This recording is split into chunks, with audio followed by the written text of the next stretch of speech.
Howdly doodly, votarinos. Now,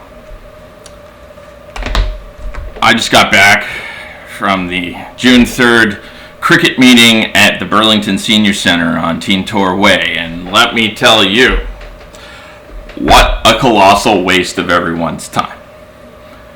They didn't even try to hide the fact that they weren't going to answer anyone's questions or pay attention to anyone's concerns.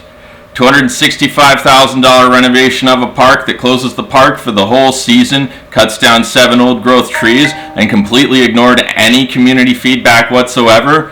No need to answer questions about that.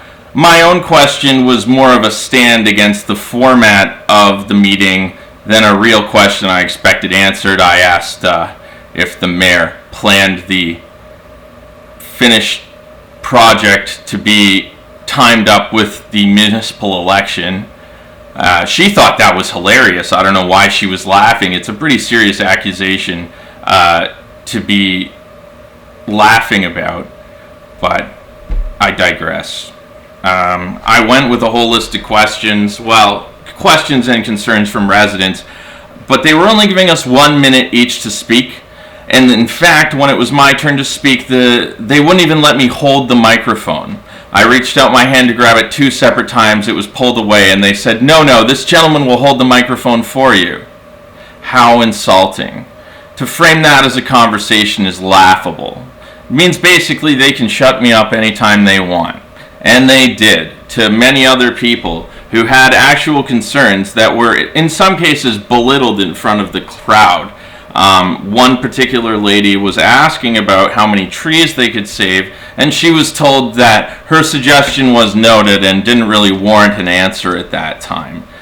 There was a gentleman named Sergio who was asking why he was never informed to make his voice heard about the project and what he thought about.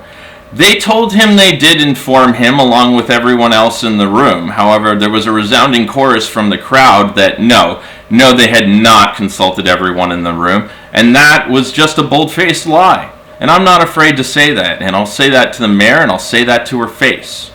It is a lie for you to have said that you properly consulted on this project when there's so much public outrage regarding it. Now, here are a few comments that were sent to me by some of my constituents and people around the city that I just want to get out there and make sure that they're aired. That's the best I can do. I'm sorry, but they weren't going to listen. So we've got this comment. I don't think this work is well timed. It should have been scheduled after construction of the new facility in Sherwood Forest to ensure that there is at least someone in the city, or somewhere in the city, that the sport can be played. The city again rushed to placate complaints before fully understanding the impacts and communicating with those impacted. And that was sent to me by Chris. Thank you, Chris.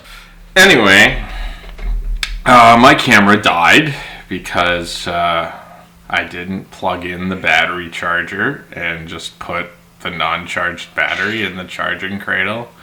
Yes, Bear. Alright, anyway.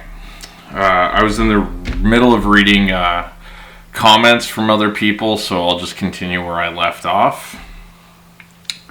Central Park is way too small for a standard-sized cricket pitch.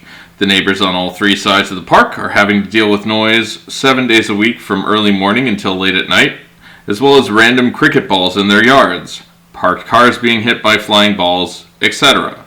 The loss of enjoyment for existing residents who use this park and walk their dogs on a regular basis. There is a children's playground and a seniors outdoor area here as well. Bad choice in my opinion. This cricket pitch should be moved to another park such as City View Park, where there are no immediate neighbors and no barriers to an active cricket ball game. Plus cutting down 7 or more mature trees and taking over some of the parking lot on the west side. All of this without any engagement with Ward 2 residents. And that was from Karen. Next we have too much space for too few people. Most cricket fields I have seen are out in the country. Great idea. Invest club money, not taxpayers' money. Buy land, play cricket. Future value in land and growth in cricket would be a win-win. The Pines, as I refer to it from years gone by, is an established green space known for games like soccer and or baseball. That was from Robert. The next one is a direct email I received. I have a concern regarding removing large trees on the perimeter of the field. There are a couple large trees that are, without doubt, the focal point of the whole park. There is no valid rationale for cutting almost all the trees on the perimeter. I have seen cricket games in this field, and never the ball had to go so far that it is necessary to compromise canopy growth. Just as perspective, city refused to remove a large spruce tree by our house that was impeding the road work and sewer upgrade to our house with a rationale that they are trying to preserve the tree at all costs. They are paying contractors to find a solution on our sewer upgrade, but they will cut a slew of mature, healthy, shade-providing trees they already care about just to accommodate a cricket field. I have a hard time understanding their rationale that those trees must go. I would like the city to uphold the same standards they impose upon the residents of Burlington. These trees are worth fighting for. And that was from Yana. So, the last comment is the comment I made at the council meeting, so I'm not going to read it again. The community meeting, Ward 2 meeting, about this cricket pitch. I'm not going to make it again, except to suggest very briefly that it's very convenient that the end construction time for the cricket pitch lines up with the municipal elections almost perfectly. They're expecting an end date for September to October 2026, and I'm sure it's a win that they will tout on the campaign trail. The final point that I have is that I had to walk out of that meeting not because I was angry, but because it was such a colossal waste of my time. I was angry, and I could have definitely said a few things that would have gotten me kicked out, but I don't see the point in that.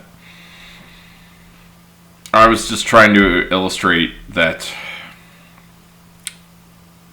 this method of community engagement where you decide for the community what you're going to do, and then tell them afterwards that they have an opportunity to put in their feedback, but I mean, they're not expecting to actually take any of this feedback. It was a joke. It was an insult. Like I said, they wouldn't even let me hold the microphone. We're going to have to do better than that. And I mean, I'm trying to do better than that right now.